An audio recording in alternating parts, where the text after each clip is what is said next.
사랑하는 성도 여러분, 오늘 말씀의 제목처럼 우리는 감사하는 자가 되어야 할 것입니다. 하나님 앞에서나 사람 앞에서 최고의 예의는 감사하는 마음을 갖는 것이 아닐까요? 미국의 헬렌 켈러 여사는 세상에서 가장 불행하고 어리석은 사람은 말할 수 있는 입을 가지고 있음에도 불구하고 감사하다는 말을 못한다라고 이야기합니다. 이 헬렌 켈러 여사는 미모로 볼 때는 젊었을 때 찍은 사진이기 때문에 참 예뻐 보이죠. 근데 이 여인은 앞을 바라보지 못하는 눈에 장애가 있었습니다. 듣지 못하는 그런 귀를 가지고 있었습니다. 말을 할 수 없는 입을 가지고 있는 삼중고를 겪은 그런 장애 중에서도 가장 어려운 장애를 가지고 있는 참 우리가 생각할 때도 불쌍한 여인이었습니다. 그런데 이 헬렌 켈러 여사는 내가 듣지 못하고 말하지 못하고 무언가 보지 못한다고 해서 불쌍한 내가 아니라 정상적인 귀를 가지고 있음에도 눈을 가지고 있음에도 입을 가지고 있음에도 불구하고 감사하지 못할 그런 사람이 불쌍한 사람이다라고 이야기를 했습니다. 여러분, 눈을 가지고 아름다운 것을 바라보지 못한다라면 그게 장애이지 않아. 뭐가 장애입니까? 정상적인 귀를 가지고 있음에도 불구하고 하나님의 말씀을 바르게 듣지 못하고 행동은 다른 방법으로 행동한다라면 그분이 불쌍한 사람입니다. 입을 가지고 있으면서도 다른 말을 하지 못하고요, 사람들에게 상처 주는 말을 하고 있다라면 그게 바로 장애입니다. 이 여인은 육체적인 장애를 가지고 있었지만 이 마음과 눈과 귀와 입은 정상적인 사람들보다 훨씬 아름다운 마음을 가진 아름다운 여인이었습니다. 감사하는 사람은 하나님의 성품을 닮은 사람을 감사하는 사람이라고 우리가 일컬어 부릅니다.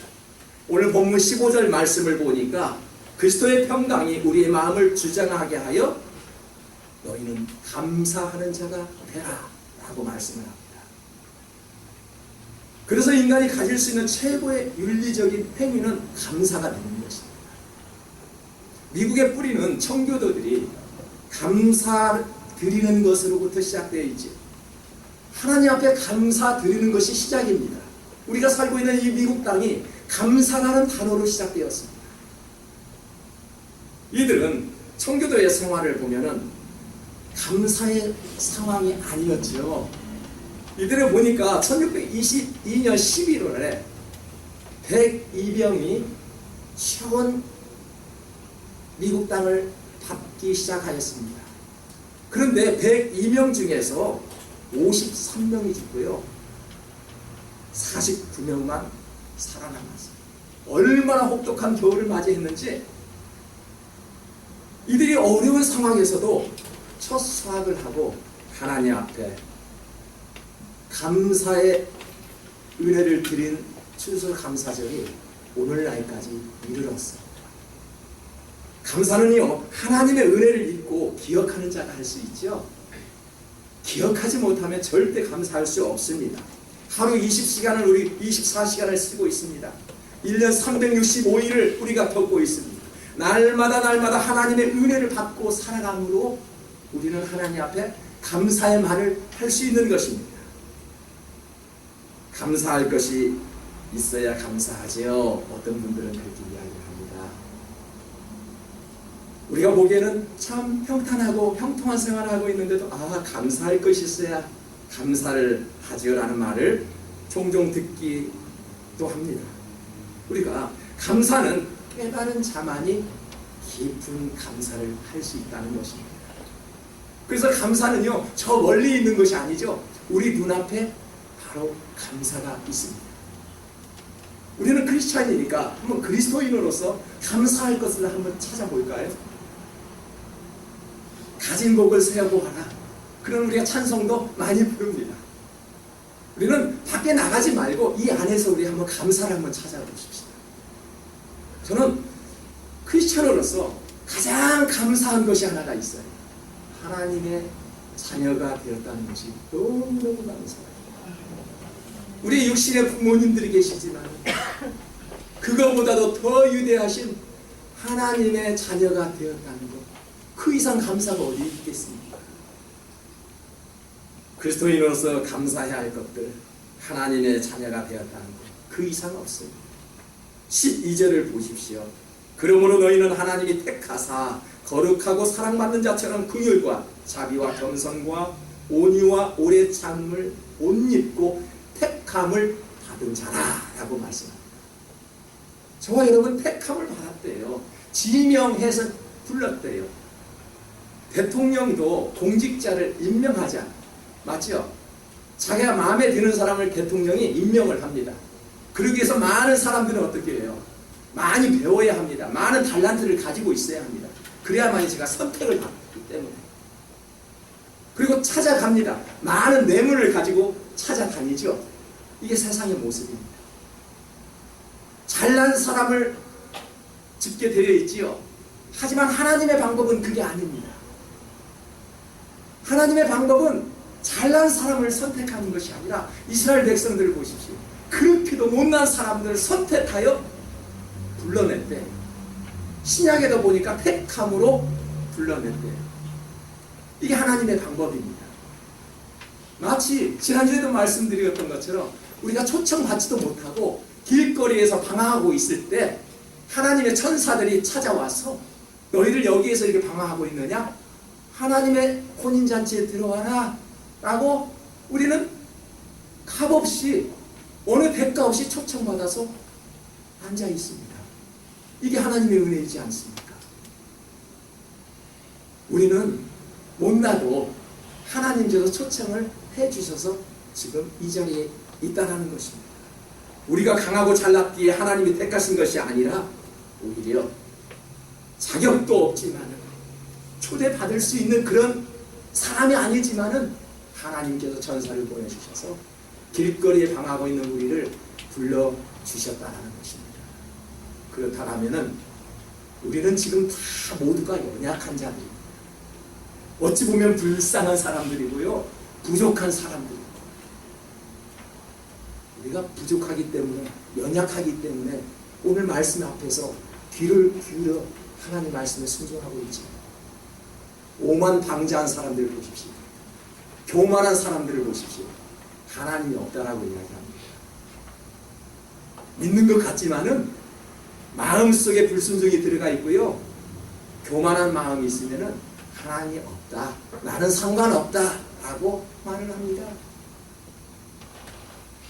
우리가 연약한 모습으로 우리가 신앙생활을 하면서 이처럼 저와 여러분이 부족한 사람들과 함께 사랑할 수 있다는 것이 얼마나 감사합니까?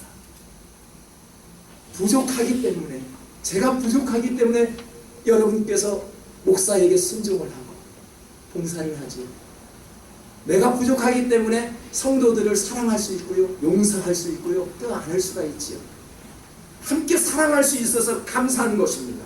옆에 있는 성도들이 나처럼 연약하기 때문에 부족하다면서 하나님을 이렇게 찬양하니까 나도 그 성도들을 사랑할 수 있어서 감사한 것입니다. 왜 감사합니까? 뭔가 많은 것을 가졌다고 해서 감사합니까? 나처럼 연약한 옆에 있는 성도가 있기 때문에, 그 성도를 향해서 기도할 수 있기 때문에, 그 성도를 내가 품을 수 있기 때문에 그것이 감사하다는 것입니다. 15절을 보십시오. 그리스도의 평강이 너희 마음을 주장하게 하라. 너희는 평강을 위하여 한 몸으로 부르심을 받아나니 너희는 또한 감사하는 자가 되라. 우리는 한 몸으로 부르심을 받았대요. 여러분, 우리는 그리스도의 평화를 위해서 부름받은 한 몸입니다. 하나님의 가족이 되었다는 말에 감사하지 않습니까? 우리는 영적으로 하나님의 가족입니다. 우리가 성도들과 함께 하나님의 사역을 감당하라고 하나님께서 우리에게 맡은 직분을 허락해 주셨죠. 자, 이 많은 세계 인구 67억 인구 중에서 왜 하필이면은 우리 교회를 만나고 우리 목사님을 만나고 장로님을 만나고 권사님들을 만나고 집사님을 만나서 이렇게 신앙생활을 할까? 그런 거 한번 생각해 보시지 않았습니까? 그 많은 인구 중에서도 그 많은 교회 중에서도 왜 하필이면은 옆에 있는 성도들과 매주마다 하나님을 찬양해야 될까? 나는 그런 깊은 생각 해보지 않았나요? 우리가 함께 예배를 드리고요, 식탁의 교제를 나눌 수 있도록 옆에 있는 성도들과 함께 짝지어 주시고 함께 호흡함으로 주님을 찬양할 수 있다는 이 자체가 얼마나 감사합니다. 성도는 한 가족입니다. 베드로는 그래서 사랑은 허다한 죄를 덮는다라고 했어요. 죄를 덮어버린다. 그 이야기는 무엇입니까? 허물을 덮어주는 것이고 용서를 해주는 것입니다. 어떤 목사님의 설교를 들어보니까 성도들의 죄를 덮어주고 모든 허물을 덮어줘 버리고 감싸주고, 그리고 하신 말씀이 있습니다. 사람은 사람이 고칠 수 없는 것이다. 사람은 절대 사람이 고칠 수 없지요. 누가 고쳐줍니까? 성령의 힘으로, 물과 성령의 힘이 아니면 되지 않는다라고 이야기했습니다. 우리가 사람을 고치려고 노력을 하지요. 하지만 우리가 많은 것들로 주어 보십시오. 사람은 변하지 않습니다. 성령의 힘으로 아니면 절대 변하지 않는 것이 사람의 모습입니다. 그래서 우리는요, 겸손한 마음으로 하나님 앞에 무릎 꿇을 때 내가 변화가 되는 것이죠. 어느 세상적인 지식이 들어온다고 변화가 절대 일어나지 않습니다. 물과 성령이 아니면 거듭나지 못한다라고 분명히 말씀하셨습니다. 성경은 우리가 서로 사랑하는 것이 마땅하도다라고 이야기를 했습니다. 청교도들이 처음에 미국 땅에 들어왔을 때 그 추운 겨울에 아무것도 없었습니다. 먹을 것도 없었을 때 이 인디안들이 짐승을 잡아다가 청교도인들에게 먹였습니다. 그리고 옥수수를 가지고 와서 청교도인들에게 드렸습니다. 그것도 부족해서 농사 짓는 것도 몰라서 추수할 수 있는 그러한 방식들을, 농사 짓는 방식들을 가르쳐 주었습니다. 얼마나 사랑하고 감사하는 일입니까? 그래서 이 청교도인들은 첫 수확을 가지고, 많은 것들을 가지고, 이 음식을 가지고 청교도인들이 인디언들을 불러 함께 하나님 앞에 감사하면서 인디언들과 함께 찬양하고 함께 즐겼던 것입니다. 행복이 어디에서 찾을 수 있을까요? 그런 모습이 행복 아닐까요? 사도행전에서 나오는 그 초대교회의 모습, 우리가 보기에는 너무 화려하지도 않고 그렇게 인테리어가 잘 되어지지 않는 그런 모습 속에서도 참 성령의 코이노니아가 이루어지는 모습을 봅니다. 이 인디언들이 청교인들을 대할 때 참 그런 코이노니아가 이루어지는 모습이 느껴집니다. 그래서 그때부터 이런 추수감사절의 유래가 오늘날까지 이르렀지요. 행복을 어디에서 찾아야 한다는 말입니다.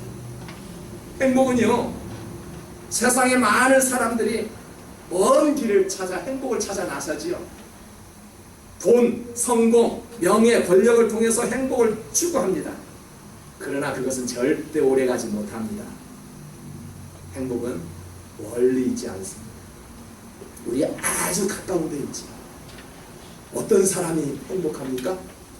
나된 모습에 감사하는 사람, 지금 현실에 만족하여 있는 사람, 하나님께서 주어진 우리 가정에, 우리 교회에 그 주신 은혜에 그저 감사하는 사람, 그런 사람이 행복한 사람입니다. 자꾸 하나 주니까 둘을 달라고 이야기합니다. 하나님은 때가 되면은 한나를 잘하고 작은 것에 충성할 때 열 고를 맡겨주시는 하나님이시지.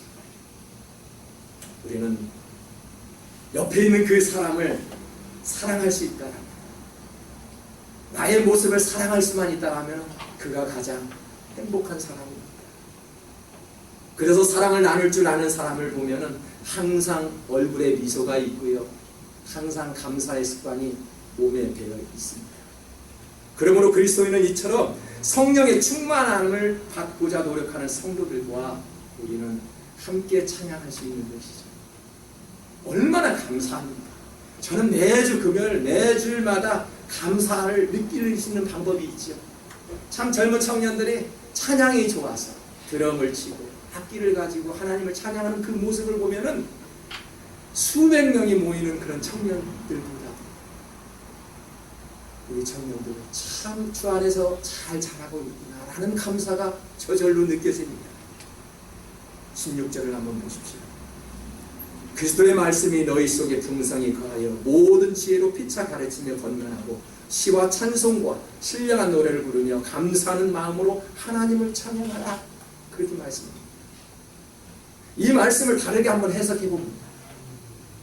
그리스도의 말씀이 풍성히 거하면은 서로 가르치고 권면하게 되고 감사하는 마음으로 하나님을 찬양할 수 있다. 그런 이야기입니다. 여러분, 관심과 사랑이 없으면요, 그것은 이미 마음이 멀어진 거죠. 목사가 성도 한 명 한 명을 부르고 자꾸 간섭을 하죠. 그 사람은 축복이에요. 그런데요, 목사나 직분자들의 마음속에서 성도 한 사람 한 사람을 품지 못하면요, 그 성도는 이미 행복한 사람이에요. 제가 자꾸 여러분의 이름을 부르고 여러분을 향해서 손짓을 하고 여러분을 향해서 왜라는 단어를 많이 쓸 때 여러분은 행복한 사람인지 믿으시기 바랍니다. 교회 안에서요, 권면과 가르침이 없으면요, 그 교회는 죽은 교회입니다. 여러분의 가정에서 부모님이 자녀들을 향해서 가르치지 아니하고요, 권면하지 않으면 그 가정은 이미 죽은 가정.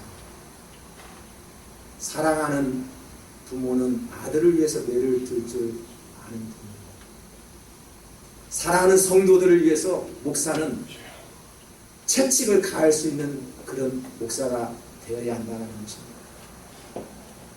우리는 항상 말씀으로 거듭난다고 하지만 우리의 모습 속에서 무엇이 훈련이고 무엇이 그릇되고 무엇이 잘못인지를 우리는 분별력을 가져야 한다라고 지난주에도 말씀을 드렸습니다. 교회 안에서는 이러한 권면이 있어야 되고요, 가르침이 있어야 된다는 것입니다.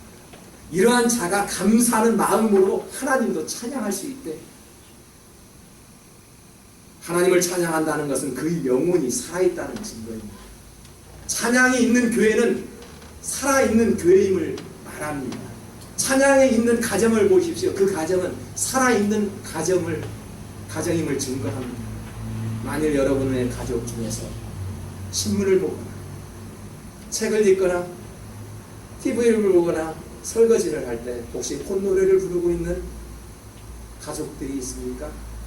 그 가족들을 볼 때, 아, 나는 행복하구나 라는 표현입니다. 여러분, 노래가 없으면요, 이 땅은 메말라 갑니다. 성도 안에 찬양이 없어 보십시오.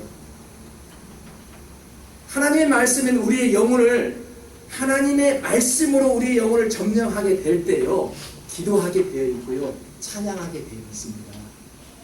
그런데요, 우리의 영혼이 세상의 영혼으로 가득 채워져 있어 보십시오.